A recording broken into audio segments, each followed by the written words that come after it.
All right. Moment of truth. Overwatch 2, 6v6 experiment. December 17th, 2024. 6v6 experiment of 2-2-2 role queue. Revisit the roots of Overwatch with the 6v6 role queue experiment, bringing back the structured 2-2-2 team composition for a limited time. This mode continues to thrill the original 6 players. This mode combines the thrill of the original 6-player team dynamic with the strategic depths of Overwatch 2's updated heroes and abilities. Dive in to experience a new balance of strategy, adaptability, and pure team synergy, showcasing how modern Overwatch gameplay thrives in a classic format. The 6v6 experiment will be available to play in the unranked menu from December 17th to January 6th. I'm a little worried that it's only unranked, but I didn't expect there to be a ranked mode anyways, but I know that that's probably going to be one of the biggest things that people talk about. This mode uses the role queue rule set, comprised of 2 tanks, 2 tank heroes, 2 damage heroes, and 2 support heroes. Map selection and gameplay is based on the quick play rule set. Experimental changes. To accommodate for the 6v6 format, multiple heroes received balance changes that better suit their abilities in the 6v6 format. These changes are applied for this mode and are adjusted from the most recent hero balance from the December 10th patch. Base health regeneration timer increased from 5 to 7 seconds. I think that's unnecessary, but okay. Tank role passive. Knockback and critical damage reduction removed. No longer affects health. Now only reduces ultimate charge generated by 25%. Why is that there? Why is that there? Why is there any passives? We're going back to the old format. We had a few characters that had individual passives. Ryan had a passive for knockback, which eventually got put on every single tank. It made sense because melee character can't get close. It was also during double shield. It makes no sense. You now have 2 tanks that you're shooting at. Yes, you're going to get ults faster. That is true. But that's kind of how the game played. Actually give people the legitimate experience. This does not do that already right out of the gate. Diva, base health increased from 225 to 350. Base armor reduced from 325 to 300 for a total of 650. Okay. Fusion cannons, weapon spread increased from 3.375 to 4 degrees. Movement speed penalty increased from 30% to 40%. Defense matrix maximum duration reduced from 3 to 2 seconds. Boosters cooldown increased from 3.5 to 4 seconds. Micro missile cooldown increased from 7 to 8 seconds. I don't remember, was it always 4 seconds on boosters or was it always 3.5? I'd have to ask Emog. I feel like he would know this better than me. Everything else looks correct. This is the only thing that I'm a little bit, Doomfist. Base health increased from 375 to 425. Cooldown increased from 6.5 to 7.5. Maximum duration reduced from 2.5 to 2. Cooldown increased from 7 to 8 on power block. The best defense passive, overhealth gain per target reduced from 40 to 35. Maximum temporary health reduced from 200 to 50. I don't know how Doomfist tank is going to play in 6v6 at all. I have not a fucking clue. I feel like he's either going to be fucking useless or oppressive as shit. That's my early opinion. Hazard. I haven't played any Hazard since he's come out, so I have no clue where this is going to be. Duration reduced from 3.5 to 3. Recharge time increased from 5 to 6 seconds. Jagged wall cooldown increased from 12 to 15. And health cooldown health increased from 400 to 500. Why? So now there's 2 May walls. I don't know about that one, Chief. I mean, I know it's a new hero and you want to be strong, but I don't know why we're juicing the new hero in the 6v6 mode. I feel like that's going to throw it off a little bit, but hey, what do I know? Joker Queen. Base health increased from 375 to 425. Cooldown increased from 12 to 15 seconds. Self-healing from wounds damage. Scalar reduced from 2.5 to 1.0x. Probably needed. Interesting, though. That's a pretty fucking massive nerf, but needed. So far, I don't have any massive complaints. Malga base armor reduced from 150 to 100. Base health increased from 425 to 450. So Malga's going to be 550. Okay. Cooldown increase from overrun to 5 to 7. Stomp damage reduced from 75 to 60. Okay. Cardiac overdrive. Allied lifesteal reduced from 50 to 30. Cooldown increase from 15 to 17 seconds. Maximum duration reduced from 8 to 7 seconds. Okay, so far, actually, so good. Base health, or sorry, base armor reduced from 325 to 250. You seem so uninterested in these patch notes. Okay, I'll say it right now. Listen to me. I, right now, have absolutely zero desire to play Overwatch. But I think this test is very important. So I'm doing my absolute best to give an objective, fair opinion and take on actually give the game a chance after I read through all this and play it. Because, yeah, I'm in the honeymoon phase of Rivals. I'm going to be honest with you. I'm having a great time. I'm already over 100 hours. I checked my Steam earlier, and I'm at a fucking 108 hours, man. Game just came out. I'm having a good time with it, okay? But I think this is still very fucking important. I can do both things at once.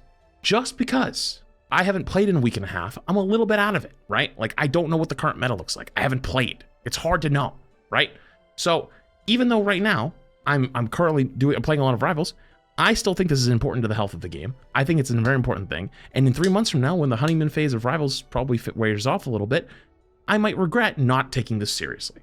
So I'm doing my due diligence, and I'm trying to do my part and be here, okay? So stop giving me a fucking hard time about it, because, like, you're not the only one. I've seen it like 50 times today. And listen, I know, I understand it. I'm not stupid. But, like, can you give me a fucking break, man? Thank you. All right, let's continue. Base armor reduced from 325 to 250. Base health increased from 150 to 250. So 500 total. Interesting. 500 total. Well, she doesn't have shield anymore. I don't know how Arissa's going to play in the 6v6. Do you anything with 5 gifted? Appreciate you, dude. Appreciate you. Now has damage fall off starting at 25 meters for fusion driver. I mean, it should always have fall off. I don't know why it doesn't already. Maximum javelin duration, or sorry, maximum duration reduced from 8 to 7 seconds. I'm guessing that just means the cooldown. Fortified no longer immune to critical damage. Listen, I'm the biggest Orisa hater on the planet. Yeah, this makes Orisa terrible. That's probably good though, but like, this is supposed to be a fair 6v6 test. No, I know everyone's saying good. Like, trust me, I'm the biggest Orisa hater on the fucking planet. If that's not clear to you, where have you been?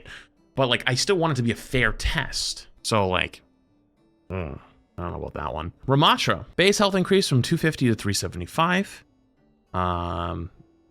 This is for his non-nemesis form. Makes sense. Cooldown increase from 13 to 16 seconds, and bonus armor reduced from 300 to 200. So, what, that gives him 575? That seems a little bit low for a potential main tank. Would you consider Ramatra a main tank? I would consider Ramatra a main tank. Base has 75 armor, though. Oh, you're right. Does the base armor get included with the nemesis form, actually?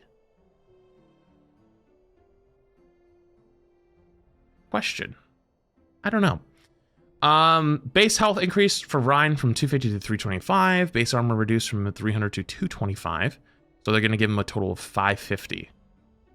Oh, this is actually where okay, now it's all coming into the clear. I'm worried now. I'm a little worried. See, this is where like I kind of really know my shit, even from all the way back then. Like I was just a main tank player in Overwatch 1. Overwatch 2, I play everything now, basically.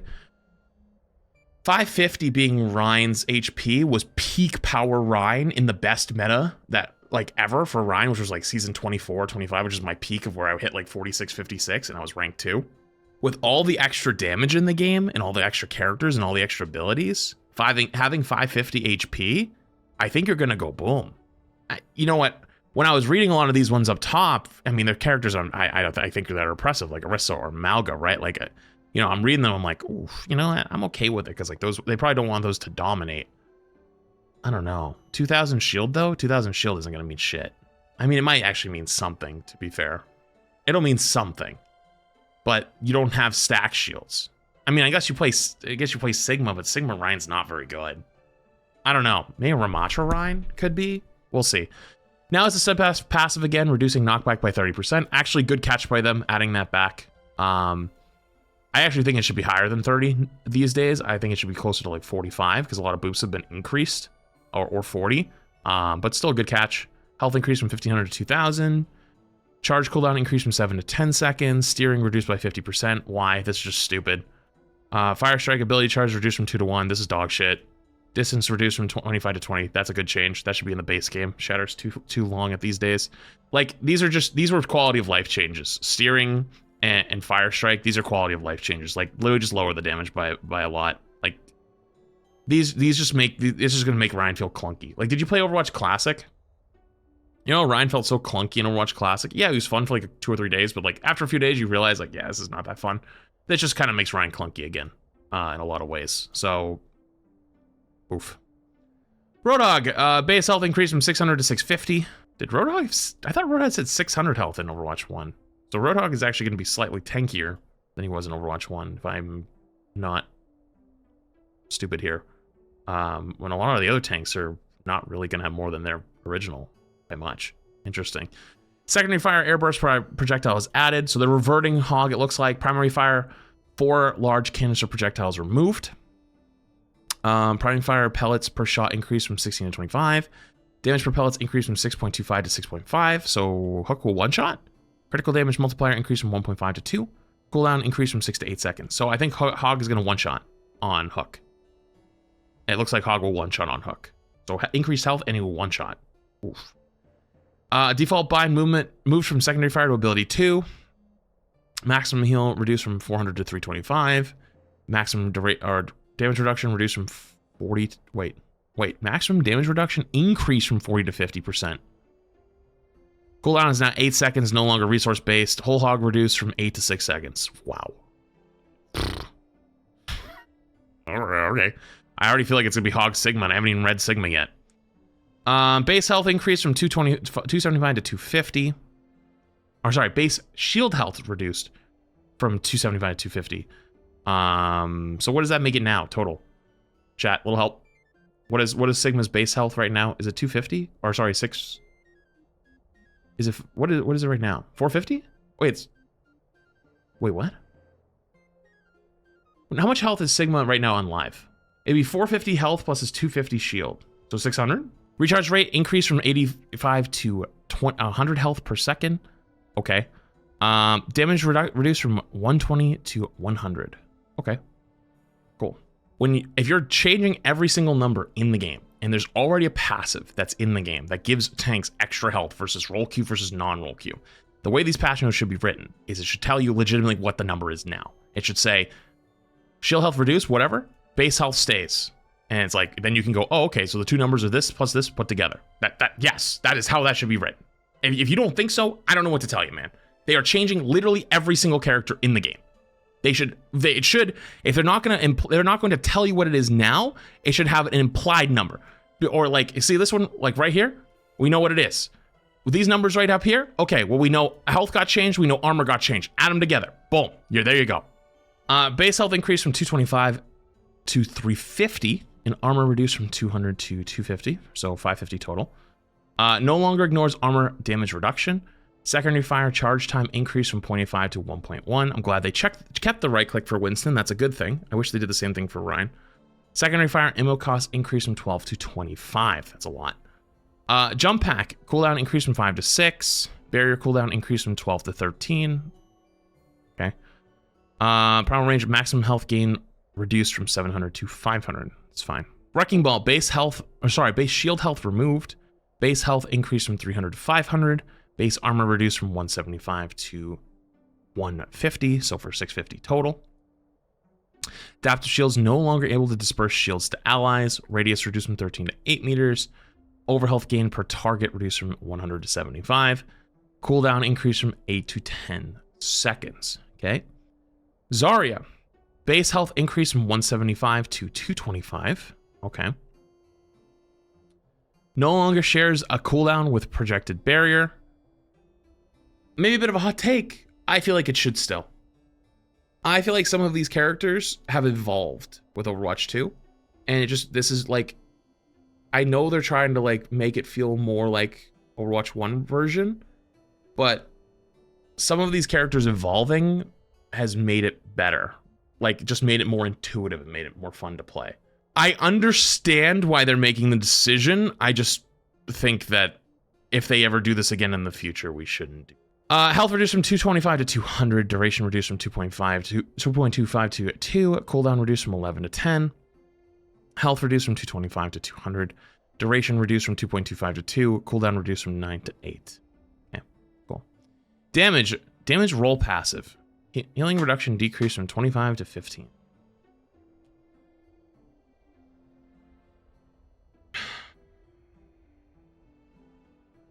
This is the shit I was worried about. No longer has reduced effectiveness for tank heroes.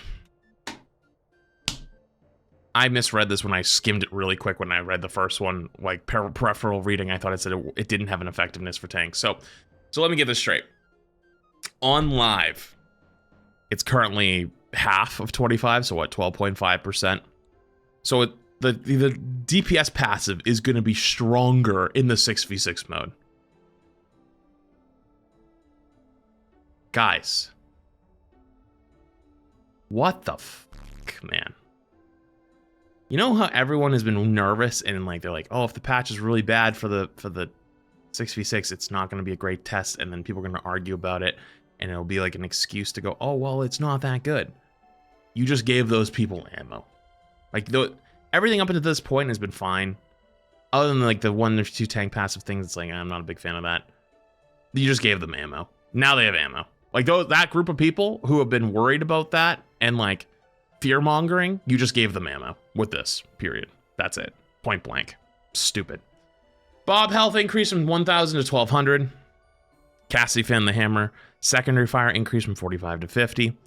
Echo damage multiplier for low health targets increase from 3.5 to 4x, 200 DPS. Okay. No longer has max health for copied targets. Hanzo, time to fully charge each shot reduced from 0.8 to 0.72 seconds. May, Ice Wall health increase from 250 to 300. Why is Hazard Wall stronger than May Wall, actually, by that much? That's kind of crazy. Soldier 76, damage increase from 19 to 20. Wait, isn't 20 was like peak soldier power back in the day? Or is it 21? No, it was 20, 21, 20. It was either 20 or 21. There was, I think he was strong at 20, but there was maybe a point in time where they put him to 21, he was broken. So putting him to 20 for this is kind of wild. Torbjorn, it's like, this is what I mean though, is like there's so much damage creep that's happened. And so like the tank's health pools and stuff kind of reflect early Overwatch or like 2019 Overwatch. But the damage in the game reflects 2024 Overwatch. So like I feel tank is gonna suck. And then people aren't gonna queue it, which means long queue times. And people are gonna go, see? Yeah, this is good. This is kind of cooked. Deploy turret damage increase from 13 to 15. Pulse pistols damage fall off increase from 10 to 12. Widowmaker base health increase from 200 to 225. Oh boy. Ana, maximum ammo reduced from 15 to 12. Cooldown reduced from 12 to 10. No longer has reduced duration versus tank heroes. Cooldown reduced from 14 to 12. Baptiste no longer deals twice as much for allies under 50% max health. Instant heal increase from 40 to 50. Healing over time increase from 40 to 100 over 5 seconds. Drone health increase from 125 to 150. Illari max damage increase from 70 to 75. Minimum damage increase from 20 to 25. Cooldown reduced from 14 to 12. Juno, cooldown increase from 10 to 12 seconds on torpedoes. Maximum duration reduced on the speed ring from 6 to 4.5. Orbital ray maximum duration reduced from 10 to 8 seconds. I don't understand those changes in any way, shape, or form. At all. Kiri, recovery time reduced from 0.98 to 0.8 seconds for healing. Healing projectile increased from 13 to 14. Lifeweaver, maximum heal increase from 80 to 90. Cooldown increase from 12 to 15 on panel platform. And Tree, maximum duration reduced from 15 to 12 seconds. Cooldown increase from 12 to 15 seconds. How did the cooldown on the Tree increase? The Tree doesn't have a cooldown.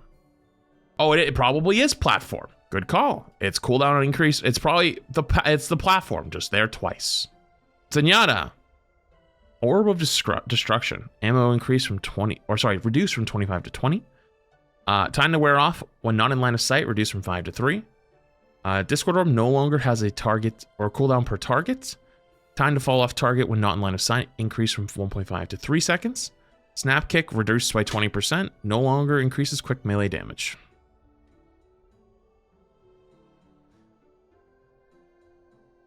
Okay, I'm just gonna say it. Why do the DPS and support get to keep the cool new Overwatch 2 features and the tanks don't? The second line should be maximum health increase from 1200 to 1400. This one? Okay, so Tree gets a health and buff. Okay, got it. Yo, real talk though, like, why do DPS and support get to keep all their new fun toys and the tanks just get, like, everybody knows that people don't want to play tanks. Like, tanks are always like the least fun thing to play in games.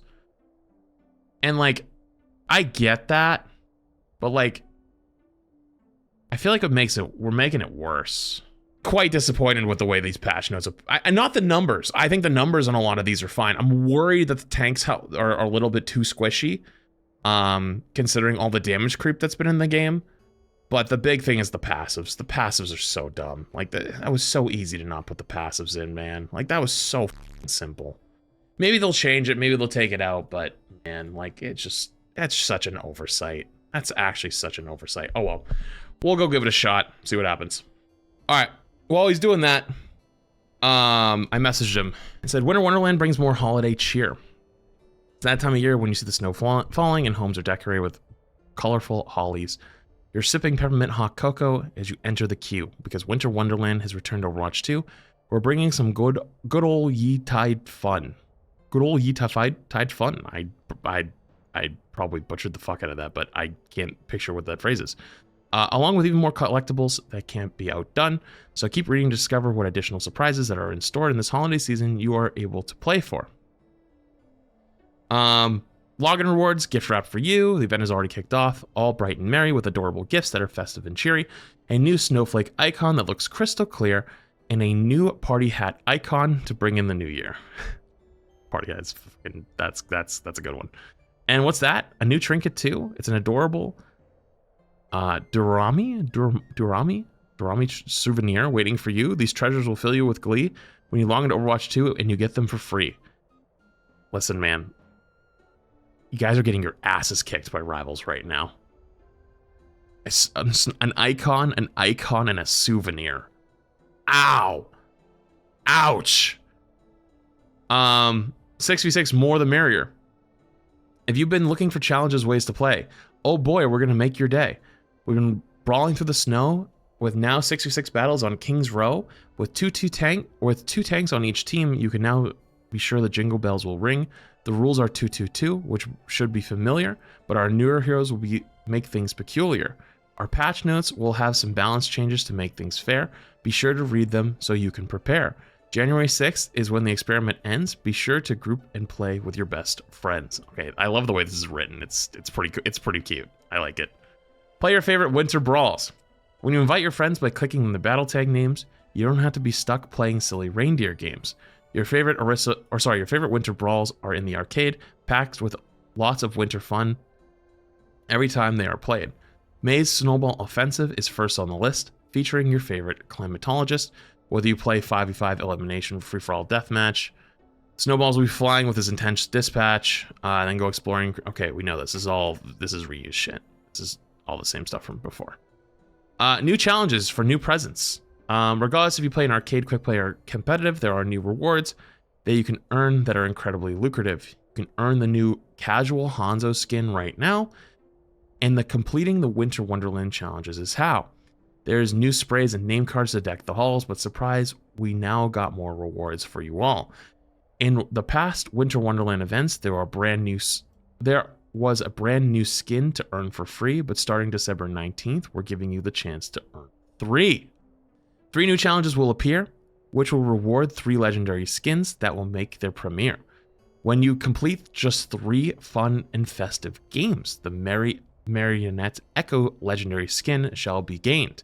Playing a total of 6 games won't leave you frosty, because Cassidy's new legendary skin and highlight intro will be nice and cozy.